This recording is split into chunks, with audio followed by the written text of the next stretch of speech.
Vivimos, la verdad, que una época en la que palabras como estrés, agobio, angustia, sobrepasados, ¿no? Son palabras bastante comunes en nuestro foro interno y en conversaciones con otras personas, ¿no? Y hoy vamos a ver, allí como un eslogan, paz interior en 2 pasos. Estuve buscando en Google cómo conseguir paz interior, ¿no? Y encontré pues varios consejos, como sé tú mismo, respiraciones lentas y profundas, pensamiento positivo, ejercicio físico, vivir el presente y luego actividades tipo yoga, mindfulness, reiki, contemplación, etcétera, ¿no? Y bueno, y algunas de estas pueden tener incluso un efecto positivo de forma temporal, aunque algunas otras, enfocadas erróneamente, pueden hacerte más mal que bien a largo plazo. Pero Jesús, es que lo tenemos todo en la Biblia, hermanos. Jesús nos da las 2 claves para poder alcanzar esa paz interior. Vamos con nuestras Biblias a Mateo 11, versículos del 28 al 30. Estas son palabras del mismo Jesucristo. Voy a esperar un poco para los que estáis buscando.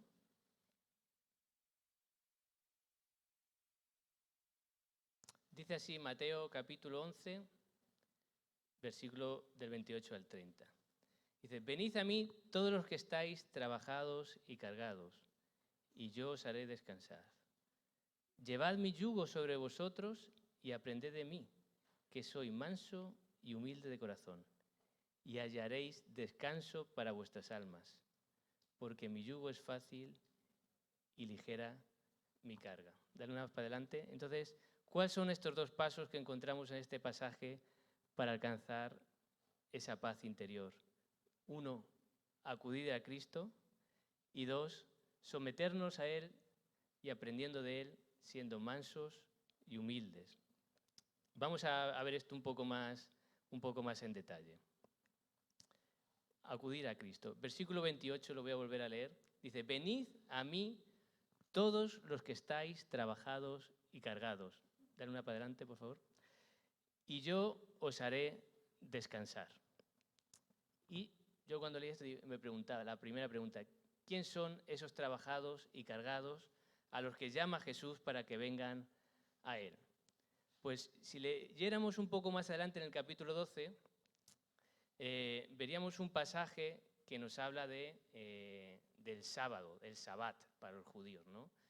Que no podían hacer ningún trabajo. En la ley de Moisés, en los 10 mandamientos, ¿no? Santificarás, guardarás las fiestas, ¿no? No podían hacer nada el sábado. Y claro, uno tenía hambre, unos discípulos cogieron espigas en sábado y se le echaron encima, ¿no? Los fariseos a Jesús, oye, tus discípulos que están trabajando el sábado. Y dice, hombre, tienen que comer, ¿no? Y bueno, y da una explicación. Y le dice que si supieras qué significa misericordia quiero y no sacrificio, no condenaréis a los inocentes, porque el Hijo del Hombre es Señor del día de reposo. Y después viene otra escena en la que hay un enfermo y Jesús lo sana, y era sábado, y se monta otra vez, ¿no? Se monta gorda otra vez porque, claro, tampoco se puede curar a la gente un sábado, porque eso es trabajar. Y vemos cómo eso era una carga para la gente de esa sociedad. Y hay un pasaje también en Mateo que lo dice específicamente, cómo estas leyes y tradiciones de hombres de la sociedad, no de Dios, suponían esa carga, esa losa pesada en las personas, ¿no? Dice, en Mateo 23 dice lo siguiente, entonces habló Jesús a la gente y a sus discípulos diciendo, en la cátedra de Moisés se sientan los escribas y los fariseos, que eran los religiosos de la época. Así que todo lo que os digan que guardéis, guardadlo y hacedlo, mas no hagáis conforme a sus obras, porque dicen y no hacen, porque atan cargas pesadas y difíciles de llevar y las ponen sobre los hombros de los hombres, pero ellos ni con un dedo quieren moverlas. Antes hacen todas sus obras para ser vistos a los hombres, ¿no? Quedamos con atan cargas pesadas y difíciles de llevar. Y eran esas cargas pesadas que esas personas que estaban sobrecargados y fatigados de tener que cumplir todas esas leyes humanas más que es de Dios, ¿no? Porque Dios dio una serie de mandamientos, pero luego los religiosos quisieron concretar y a lo mejor no trabajes en sábado y ¿qué es trabajar? Y empezaron a definir qué es trabajo, bueno, añadieron leyes sobre leyes, pero no eran leyes que provinieran específicamente de Dios. Y yo me ponía en el lugar, ¿no?, de esa persona que a lo mejor tenía un hijo enfermo y era sábado, se estaba muriendo. Qué pesar, ¿no? En esos padres no podían curarlo, ibas contra las leyes. Esas son las cargas que tenían que sobrellevar ese pueblo judío. Pero buscando qué otras cargas pesadas vemos en la Biblia para esa sociedad, lo encontramos también en el Salmo 38, versículos 3 y 4. Dice, nada hay sano en mi carne a causa de tu ira, ni hay paz en mis huesos a causa de mi pecado, porque mis iniquidades se han agravado sobre mi cabeza, como carga pesada se han agravado sobre mí. Las iniquidades, causa del pecado. El pecado es otra carga difícil de llevar por los judíos en aquella época, pero también veremos cómo eso nos afecta a nosotros hoy.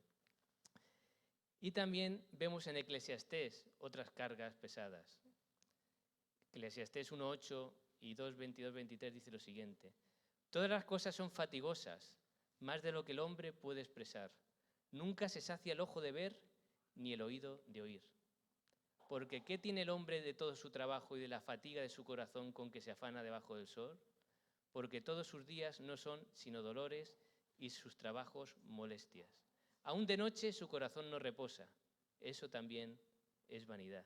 Y esto no es más que las ambiciones y la avaricia de las personas, como suponían también una carga pesada para estas personas. Dale una para adelante. Y ahora vamos a traerlo hoy a nuestros días, aquí 2022, Occidente. Hemos leído esas leyes humanas. ¿A qué lo podemos aplicar hoy en día, ¿no?, a nosotros? Primero, a veces tenemos ese concepto erróneo de que ¿qué tengo que hacer para ganarme el favor de Dios? Para que Dios esté contento conmigo. Hermano, eso ya lo hizo Jesucristo, ¿no?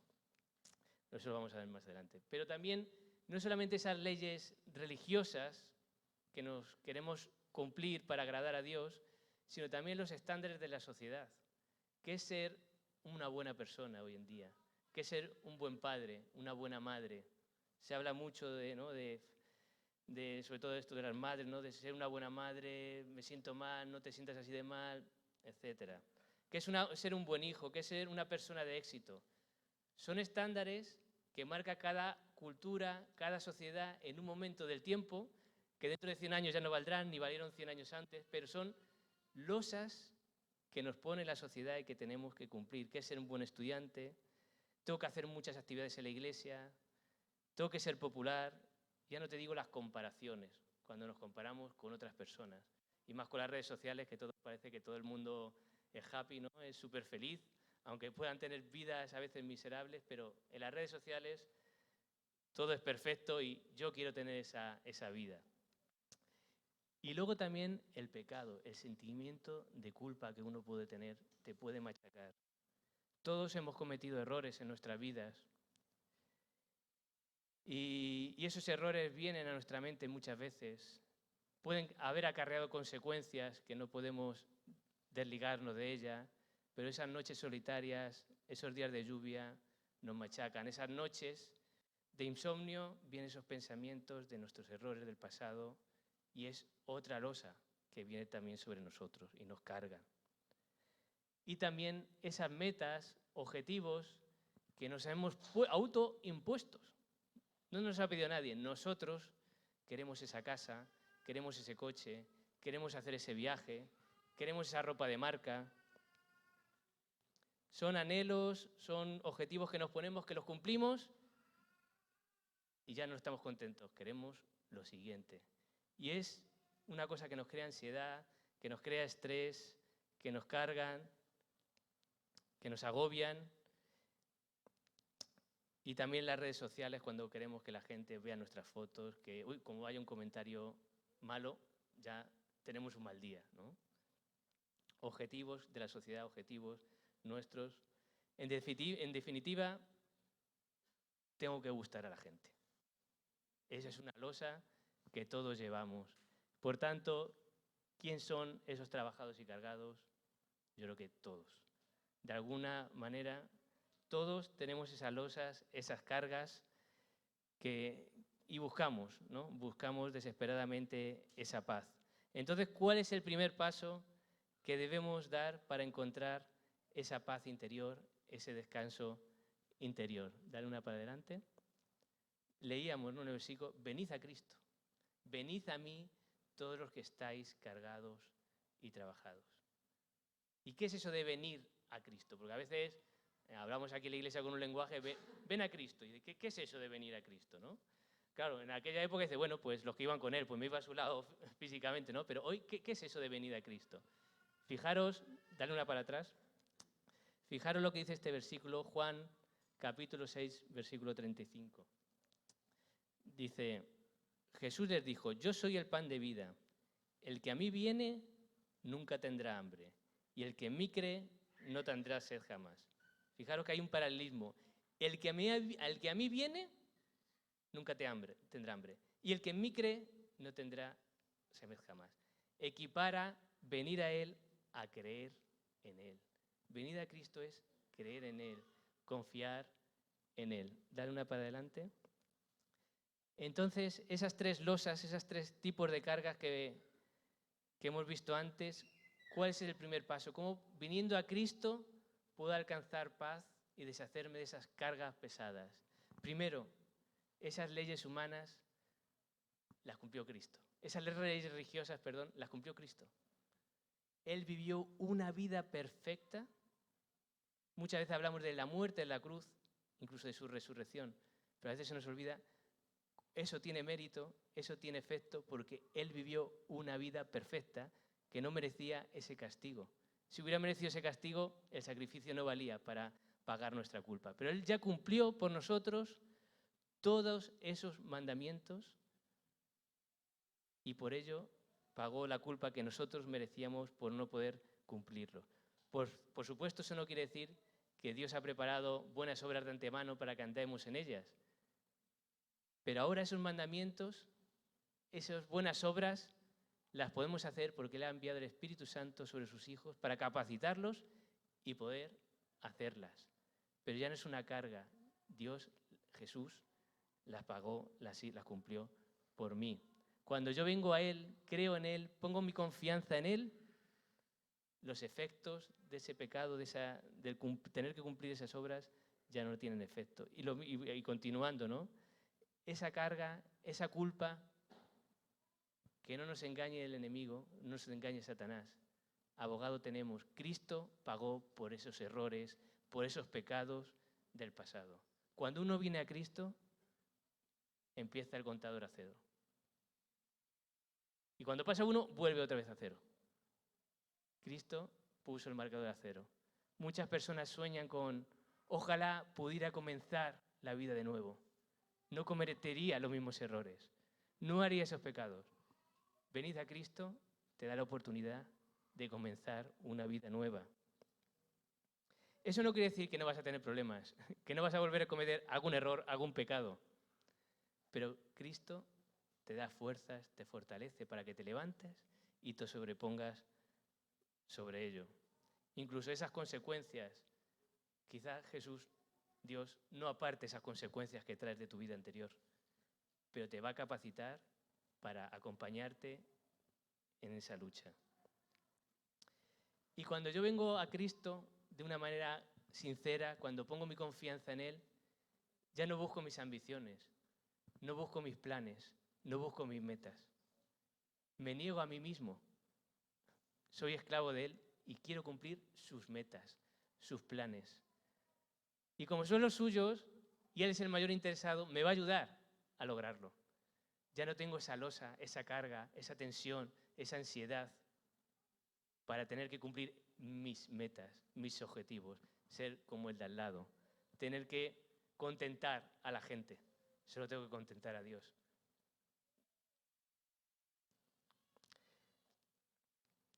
Y mucha gente vive con esos miedos, angustias, ansiedades, porque viven lejos de Dios o, aun siendo creyentes, no descansan en Dios. Queremos tener todo bajo nuestro control. Si se escapa nuestro control ya viene la ansiedad.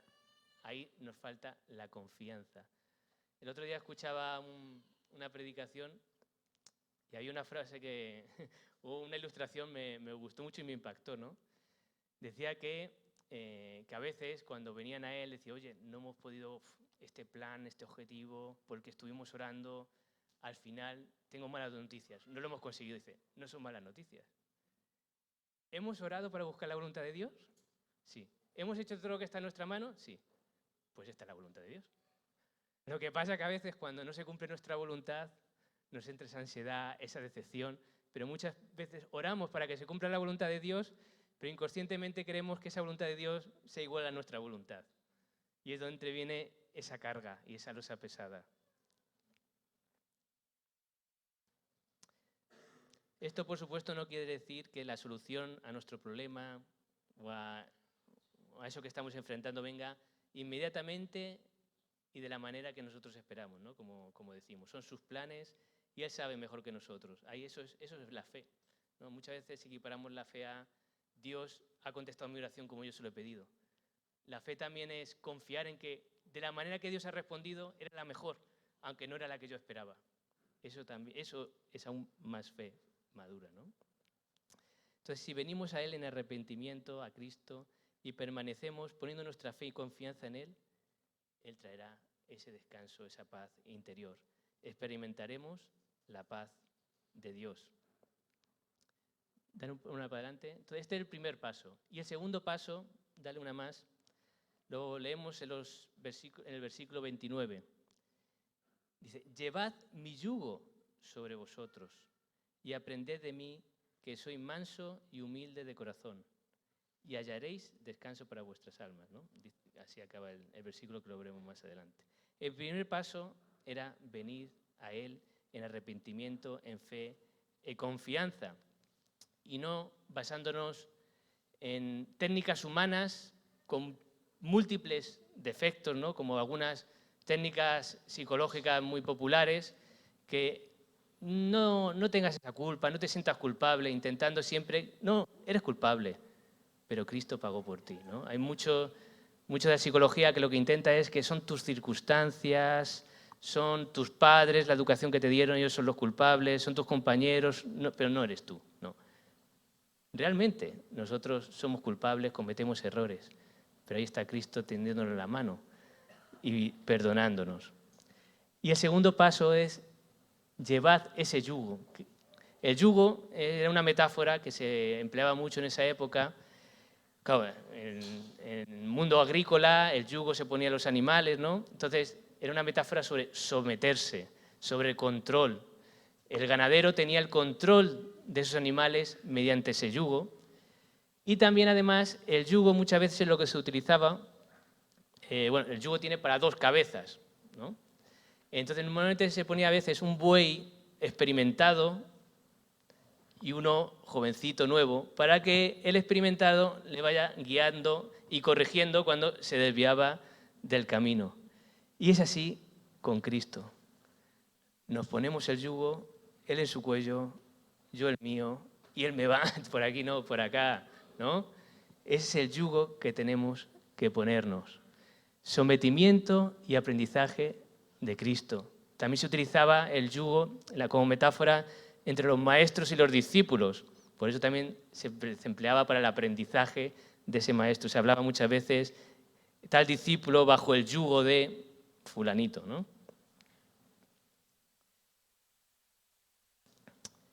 Y tenemos que aprender de este buey experimentado, perdóname por la comparación, ¿no? Que es Cristo, y aprender de él su mansedumbre, su humildad, que lo veremos un poco de eso. Entonces desechamos el yugo de las leyes humanas, el yugo de los estándares de la sociedad, el yugo de la culpa, el yugo de la ambición personal, y nos centramos y escogemos el yugo de Cristo. Dale una para adelante. Y dice que aprendamos de él mansedumbre y humildad. Mansedumbre no es una palabra que utilizamos, ¿verdad?, en nuestro día a día. Ay, soy muy manso, ay, qué mansedumbre muestra, ¿verdad? No. Entonces vamos a hablar un poco a ver qué es esa mansedumbre. Buscando en un diccionario teológico cristiano lo define así, dice: es la descripción de alguien a quien no se puede provocar fácilmente y en tiempos difíciles mantiene una actitud de calma. Los mansos no se resienten ante la adversidad, debido a que aceptan todo como efecto del sabio y amoroso propósito de Dios para ellos. De modo que también soportan ofensas de las personas, sabiendo que Dios las permite para su bien final. Dale una más. Y vamos a ver algunos pasajes que dice, tenemos que aprender la mansedumbre de Cristo. Pues vamos a buscar algunos pasajes que nos muestre y evidencie esa mansedumbre de Cristo. Solo hay varios, pero bueno, vamos a leer solamente uno, que es 1 de Pedro 2, 21, 23. Dice así: pues para esto fuisteis llamados, porque también Cristo padeció por nosotros, dejándonos ejemplo para que sigáis sus pisadas, el cual no hizo pecado, ni se halló engaño en su boca. Y fijaros, aquí vemos el ejemplo de mansedumbre. Quien cuando le maldecían, no respondía con maldición. Cuando padecía, no amenazaba, sino que encomendaba la causa al que juzga justamente. Esa es la mansedumbre del que tenemos que aprender. Pero hay un pasaje, dale adelante, hay un pasaje que a mí siempre me ha chocado mucho, ¿no? Y es cuando Jesús está en la cruz y le dicen: de esta manera también los principales sacerdotes, escarneciéndole con los escribas y los fariseos y los ancianos, ¿no?, los jefes religiosos, decían: mira, yo me imagino la escena, ¿no? Algunos lo hemos visto en las películas, pero a otros salvó y a sí mismo no se puede salvar. Si es el rey de Israel, descienda ahora de la cruz y creeremos en él. No me digas que no te darían ganas de bajarte de la cruz. Te dan ganas de bajarte de la cruz y demostrarles: mira, ¿ves? Me puedo bajar de la cruz. Pero mansedumbre. Confió en Dios. Decía ellos, ¿no? Confío libre la obra de Dios, ¿no? A mí muchas veces nos gusta, o nos pide el cuerpo, como se suele decir, darle las narices al otro, ¿no? Demostrarle que sí. Pero a veces esa no es la voluntad de Dios. Imaginémonos cómo sería hoy nuestras vidas si Jesús se hubiera bajado de la cruz. Mansedumbre. Y es así como a veces no actuamos nosotros, ¿no? Preferimos dar riendas sueltas a nuestra carne y que se dé cuenta el otro quién es el que tiene la razón, que buscar la voluntad de Dios. Una para adelante. Y también la mansedumbre tiene que ver con nuestra relación con los demás, ¿no? Y fijaros cómo en este pasaje nos ayuda a ver que hay mucha relación entre la mansedumbre y las envidias y las ambiciones entre las personas. Dice: ¿quién es sabio y entendido entre vosotros? Que muestre por su buena conducta y sus obras en mansedumbre de sabiduría. Pero si tenéis celos amargos y ambición personal en vuestro corazón, no seáis arrogantes y así mintáis contra la verdad. La envidia evidencia que no somos mansos. La ambición personal nos muestra que no somos mansos. Y es que esa envidia, esas ambiciones nos esclavizan, nos hacen sufrir, nos amargan y nos quitan la paz y el descanso. Dale una para adelante. Y también tenemos que aprender de nuestro Señor la humildad. ¿Y qué es la humildad? Dice también un diccionario cristiano, dice: cualidad de la persona en cuanto a carecer de arrogancia y orgullo y tener una justa, adecuada estima del valor personal. Y como el pasaje clave de la humildad de Jesús, ¿no? Filipenses 4. Bueno, dice: nada hagáis por contienda o vanagloria, antes bien con humildad, estimando cada uno a los demás como superiores a él mismo, no mirando cada uno por lo suyo propio, sino cada cual también por los de otros. Haya pues en vosotros este sentir que hubo también en Cristo Jesús, el cual, siendo en forma de Dios, no estimó el ser igual a Dios como cosa a que aferrarse, sino que se despojó a sí mismo, tomando en forma de siervo, hecho semejante a los hombres, y estando en la condición de hombre, se humilló a sí mismo, haciéndose obediente hasta la muerte y muerte de cruz. No hay mayor humildad que uno, ya no siendo el presidente del país más poderoso del mundo o de la mayor empresa del mundo, no, es Dios. Estoy ahí en el trono y voy a bajar a sufrir penalidades, a que me escupan en la cara, a que se rían de mí para ayudarte y salvarte. No hay mayor humildad.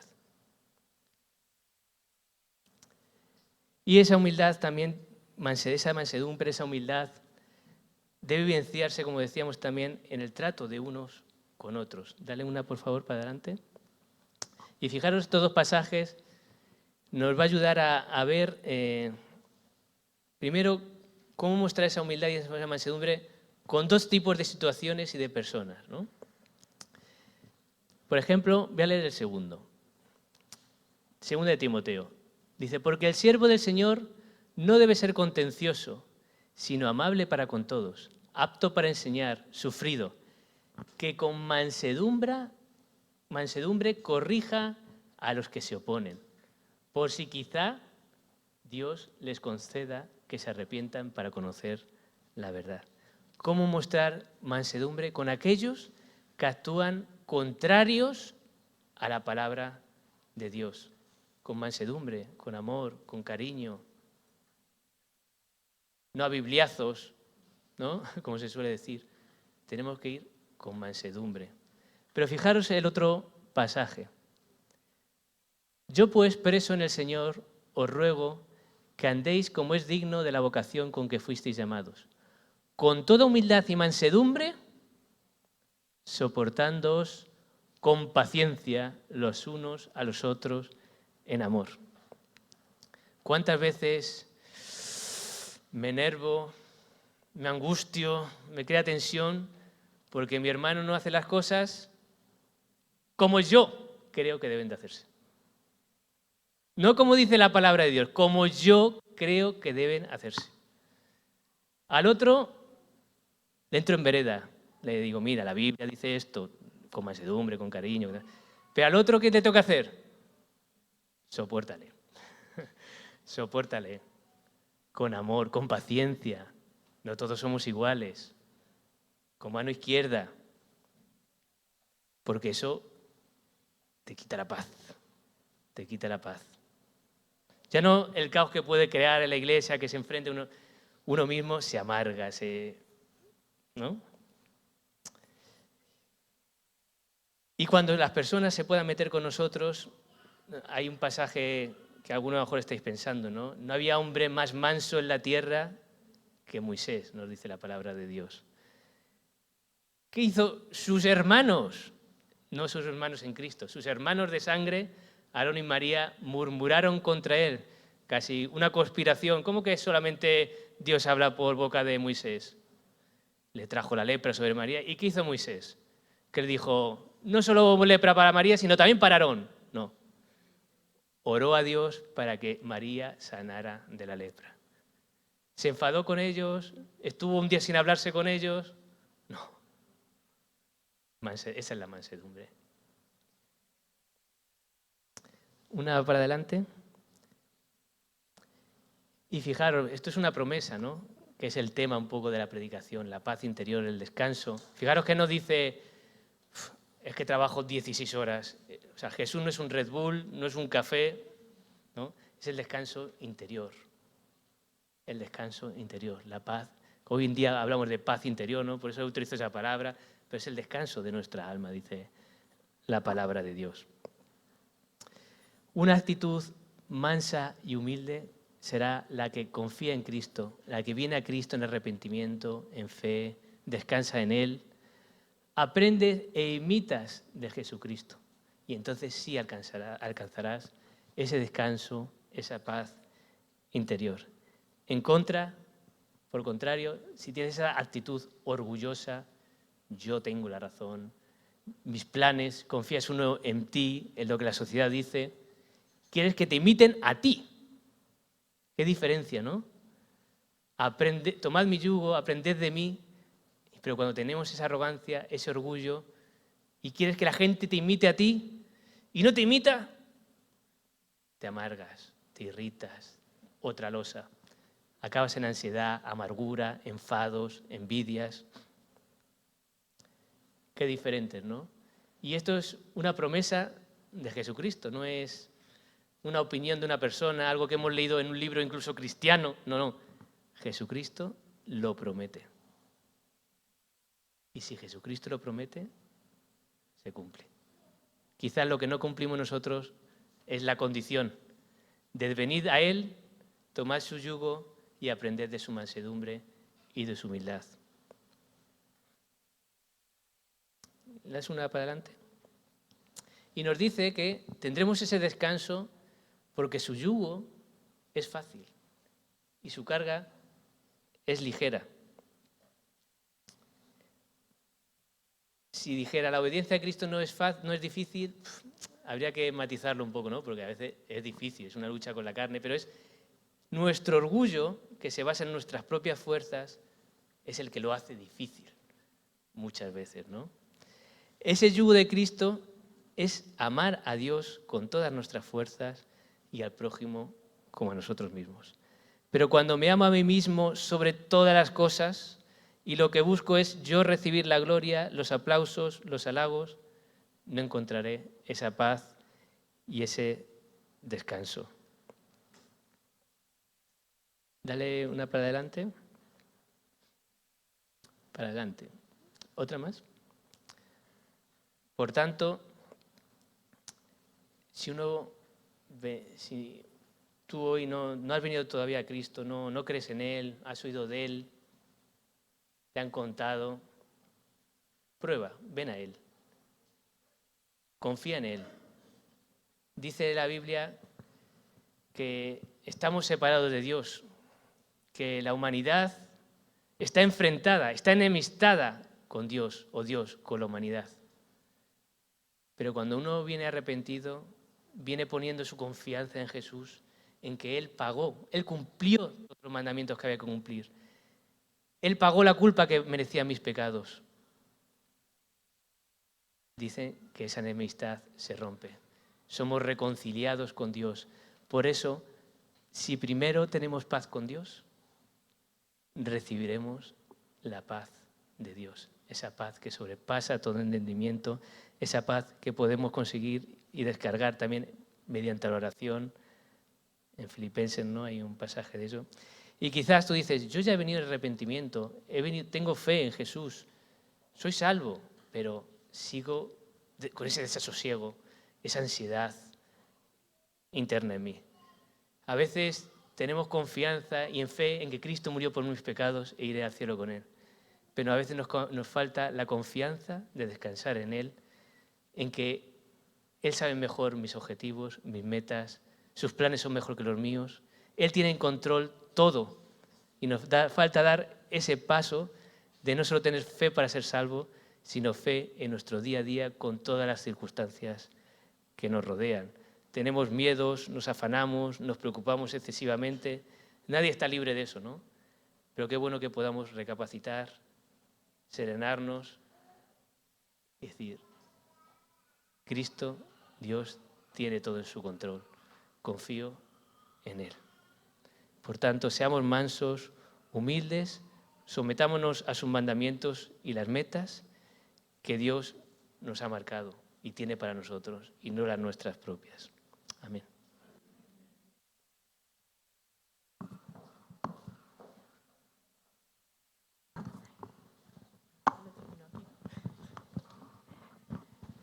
Bien, pues bendita es la palabra del Señor. Y aquel que es poderoso para guardaros sin caída y presentaros sin mancha delante de su gloria con gran alegría. al único y sabio Dios, nuestro Salvador, sea gloria y majestad, imperio y potencia, ahora y por todos los siglos. Amén. Que el Señor os bendiga y tengáis buena semana.